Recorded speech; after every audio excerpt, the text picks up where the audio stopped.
ကားနဲ့ခရီးသွားနေရင်မမျှော်လင့်တဲ့ကိစ္စနဲ့အဖြစ်ဆိုခဲ့ရတဲ့အေယာရီတိုင်းကတနာစရာရခိုင်လူမျိုးဇနီးမောင်နှံကားနဲ့ခရီးသွားနေရင်မမျှော်လင့်တဲ့အကြောင်းနဲ့အသက်ဆုံးရှုံးခဲ့ရတာကကိုဇော်ထွန်းဝင်းနဲ့ရခိုင်လူမျိုးမဆန်းဆန်းထေးတို့ဇနီးမောင်နှံပါ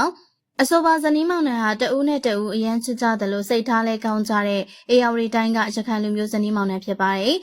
ကိုစေထိုဝင်းနဲ့မဆန်းဆန်းတေးတို့ဟာဘိုးကလေးမျိုးမှာနေထိုင်ကြတာဖြစ်ပြီးတော့ချမ်းသာကြွယ်ဝတဲ့လူကုန်တန်းစီးပွားရေးလုပ်ငန်းရှင်တထေးဇနီးမောင်နှံလို့ဆိုပါတယ်။တထေးကြီးဇနီးမောင်နှံဟာအလူရည်စက်လက်နဲ့မကွာလူတန်းကြပြီးတော့ဘာသာတာရဏရေးမှာလည်းကိုင်းဆိုင်ကြတဲ့ဇနီးမောင်နှံဖြစ်ပါတယ်။ဇွန်လ16ရက်နေ့ကညနေ9:00နာရီခန့်မှာမော်တော်ယာဉ်တစ်စီးလမ်းဘေးရေမြောင်းအတွင်းထိုးကျရာကနေရင်ပေါ်မှာလိုက်ပါလာတဲ့လင်မယား2ဦးရေမွန်းပြီးတော့အသက်ဆုံးပါသွားခဲ့တယ်ဆိုတဲ့သတင်းတွေထွက်ပေါ်လာခဲ့ပါတယ်။အဆိုပါကားဟာကိုစေထိုဝင်းနဲ့မဆန်းဆန်းထေးတို့ဇနီးမောင်နှံဖြစ်ပြီးတော့အေယာရီတိုင်းကန်ကြီးတောင်မြို့နယ်မြောင်းမြကန်ကုန်းလမ်းကြိုက်လက်ကျေးရွာအနီးမှာအလုတ်ကိစ္စနဲ့ပသိမ်ကိုအသွားမှာကန်ကြီးတောင်မြို့နယ်အနောက်စုကျေးရွာအနီးမှာကားကမြောင်းထဲကိုထိုးကပိတ်မိခဲ့ပြီးတော့ထိခိုက်တရားမရှိဘဲနဲ့ရေမွန်းပြီးတော့ကားပေါ်ပါဇနီးမောင်နှံ2ဦးစလုံးဆုံးပါခဲ့ရပဲဖြစ်ပါတယ်။ဒေသခံတွေရဲ့အဆိုအရတော့မိုးရွာသွန်းနေချိန်မျက်နှာချင်းဆိုင်ကလာတဲ့မော်တော်ယာဉ်ကိုတင်းရှောင်ရာက